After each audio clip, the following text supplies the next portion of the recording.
हम सब चाहते हैं कि हमारे जीवन में कोई भी घबराहट नहीं हो, दुख चिंता नहीं हो, परेशानी नहीं हो, कोई भी भार नहीं हो, निर्भर जीवन हो, निर्भय होकर हम जीवन व्यतीत करें। लेकिन फिर भी ऐसा होता नहीं है।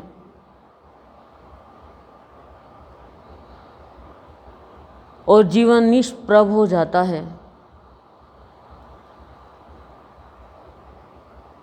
यानी प्रभाहीन हो जाता है, कोई चमक नहीं रहती है। ठीक है, कुछ समय के लिए बाहर की चमक ले आते हैं चेहरे पर, लेकिन चेहरा चमकाना एक अलग बात है, जीवन चमकाना अलग बात है, मन बुद्धि को चमकाना विशेष बात है। जब तक मन और बुद्धि पे मैल रहेगा, बीमारी लगी रहेगी, तब तक जीवन निष्प्रभ रहेगा, कोई चमक नहीं रहेगी उसमें। और ये निष्प्रभ कब होता है? जब हम भार ले लेते हैं दुख चिंता का, कि मेरे पति का क्या होगा, मेरे बच्चों का क्या होगा, मेरे परिवार में ऐसा क्या होगा। लेकिन जो भगवान ने चींटी को कर्ण और हाथी को मण दिया है, तो भगवान ने पहले से ही, जन्म से पहले से ही सबकी व्यवस्था करी है। हम चिंता कर करके अधमरे हो जाएं तो हो जाओ चाहे, क्योंकि हमारे अंदर कर्तापन का भाव है। वो ईश्वर है, जब उसके कार्य को समझ पाएंगे, उसकी कृपा को जान पाएंगे, तब हमारा जीवन निष्कृतिमय होगा, यानी साफ सुथरा होगा। साफ सुथरा जीवन जिसमें भार नहीं है। हम तो बच्चा आज पैदा हुआ तो आज ही भार ले लेते हैं शादी का, बल्कि बच्चा खुद ही इतना कमाने लग जाता है। बच्चे का तो अपना भाग्य है, बच्चा तो अपना भाग्य लेकर पैदा होता है। आप अनुभव भी करके देखो, आपके पास धीरे धीरे पैसे की भी व्यवस्था होती जाती है। तो ये पैसे की व्यवस्था है, ये धन की व्यवस्था है, ये ज़मीन की व्यवस्था है, इनसे मन बुद्धि में चमक कहाँ से आएगी? आप इनसे महंगी महंगी क्रीम खरीद सकते हो, महंगे महंगे घर के आइटम्स खरीद सकते हो,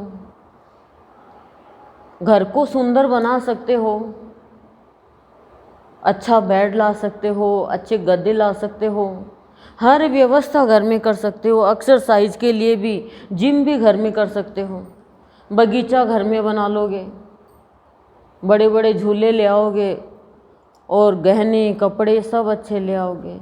लेकिन फिर भी चमक नहीं है, फिर भी चिंता नहीं जा रही है, तो कहीं ना कहीं तो कोई कमी है हमारे अंदर।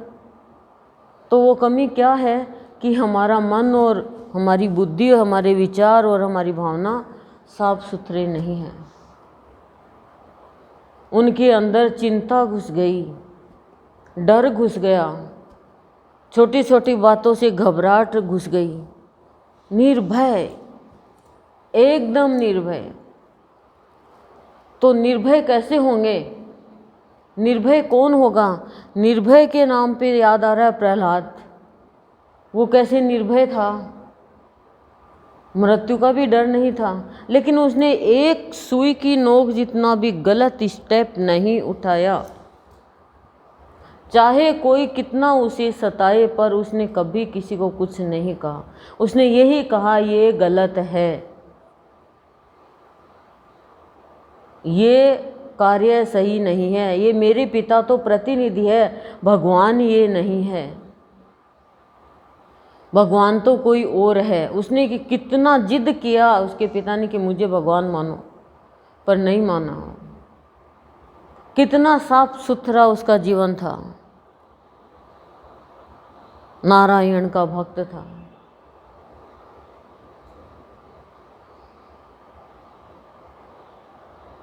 और तब भगवान भी उससे खुश हो गए।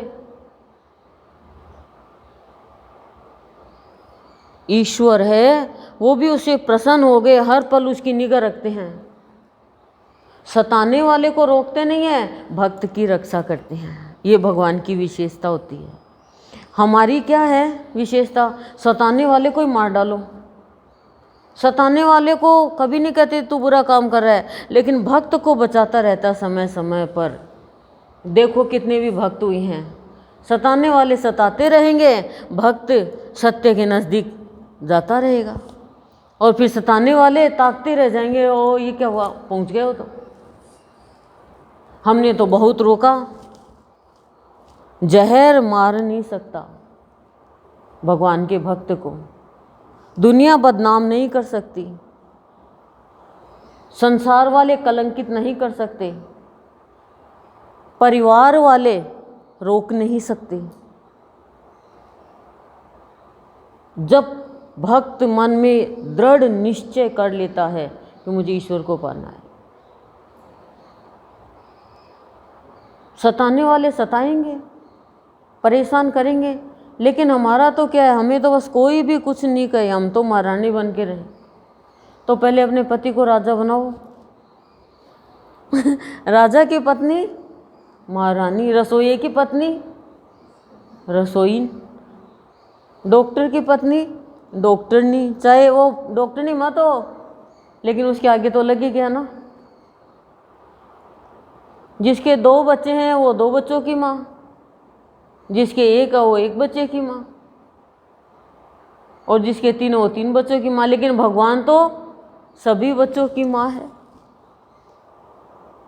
वो किसको बुरा कहे किसको भला कहे, तो वो तो चुपचाप बैठा देखता है, अपने भक्त को बचाता है।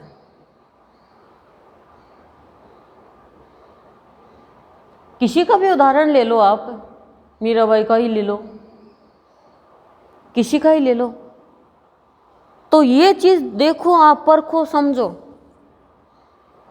भक्त रुकता नहीं है इन परेशानियों से, तो भक्त की चमक होती है, मन बुद्धि की चमक, भक्ति की चमक चेहरे पे आती है, ललाट पे आती है। क्यों? क्योंकि सच्चाई की क्रीम लगा रखी है। तो सत्संग हमें भीतर से सुंदर बनाता है। फिर दुख में भी आपको सुख की अनुभूति होगी, फिर घबराहट नहीं होगी। न जाने कब भगवान प्रकट जाए। अभी प्रवचन सुना, न जाने कब भगवान प्रकट गए। ये शब्द को ये हम थोड़ी नॉर्मल वे में थोड़ी बोल सकते हैं प्रवचन में।